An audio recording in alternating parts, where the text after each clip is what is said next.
Okay, I'm going to do two presentations in a row, and the first one is Delirium, and Delirium was a game that we did back in 2010, and Delirium was a game about love and madness in an asylum. And we wanted to find out how we, through Larp design, could play on these two themes, both for themselves but also together.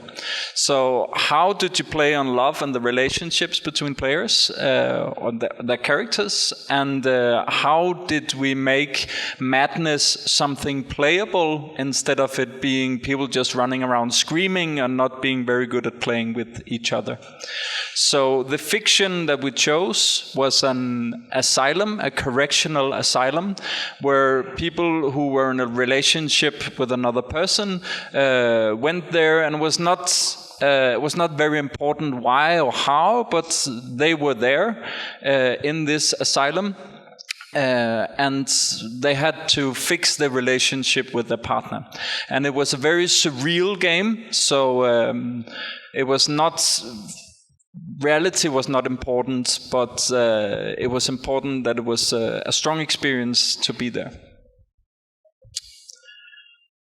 To try to play on love, we also wanted to play close to home. That means that we wanted to get the players to take their own feelings into the game, so that very thin characters made it possible for them to play on something that they could relate to or was important for them. One of the things we chose to do was to ask the players to invite a partner. So it's like a prom date for Larp, that people had to invite someone. And for most of the participants, I think they chose someone that they in some way could relate to. For some of them, it was someone they actually wanted to be with. For someone, it was someone they would like to share this experience with and was safe with playing this game with.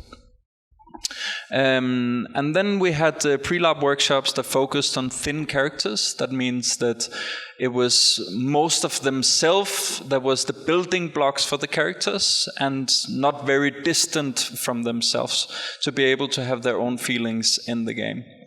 And last but not least, we had pressure on the players during the Larp, so that it was themselves and their emotions that came out through the game. The other thing we did to make this madness come alive was to create a big black box game. This was made in Viborg Tinghal in Denmark. It's a hall that is 25 by 40 meters. It's a very big hall. So we were able to make a very, very big black box with islands of light in it, where if we had one of the islands lit up and the others blacked out, then you couldn't see the scenography or what was happening in the others. So it felt, when you were standing in one of the islands of light, that the rest of the world didn't exist. You were just in that island of light.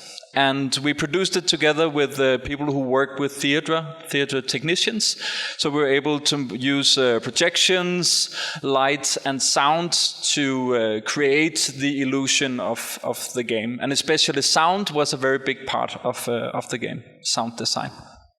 We recorded things the players would say, and we would play it back to them while it was happening, but also later to fuck with them. This is one of the islands of light, and when you're in there, you can't see what's happening outside of it. And the Sea of Darkness was what the players went into when they lost their mind. So it was also possible for the players to stand on the outside as their characters and look in on the rest of the participants playing. But it was also possible for them to go out of character and look at the game from the outside. And it was possible for us to change one of the scenes, one of the islands, when the participants were not there. So for instance, if they had used the scene to throw around glass and throw around tables, and they left the scene where everything was broken, we had people in black clothes, we call them ninjas, that while they were in another scene, cleaned everything up. So when we turned up the light again and they came back to that scene, it was completely as nothing happened. And that fucked with the players as well, because they couldn't really remember, did it happen or did it not happen? And the other way around, we could mix everything up, so suddenly all the chairs were standing on top of each other and they hadn't noticed that anything happened. One of the other things we did was to break chronology and repeat scenes. So this is the timeline of all the scenes that were in the Larp. We had it all planned.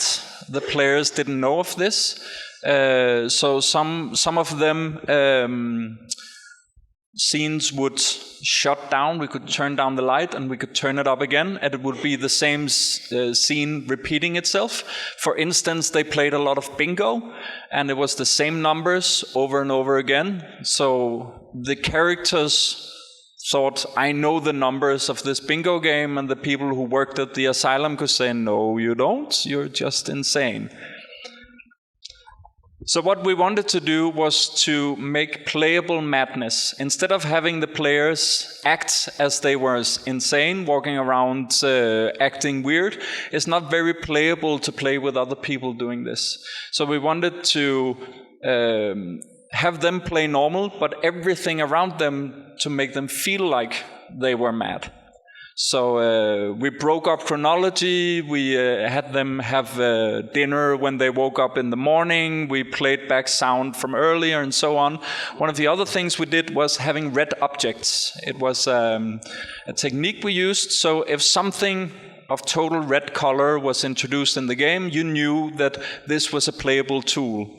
And for you, there was something wrong with it. So for instance, if you got a spoon with a lot of holes in it, you could see as a character and a player that there was holes in this spoon. You were not able to eat with it. For everyone else, both the staff and the other characters, this was a total normal spoon. So you were the one who weren't able to eat with it. You were spilling all over yourself all the time. And we had different stuff. We had the pills, a very big red pill. So everyone else got a normal sized pill. And you had to swallow a big pill like this and say, I can't swallow this, it's the size of a shoe, and everyone else saying, just swallow the goddamn pill or else we will be corrected by the staff.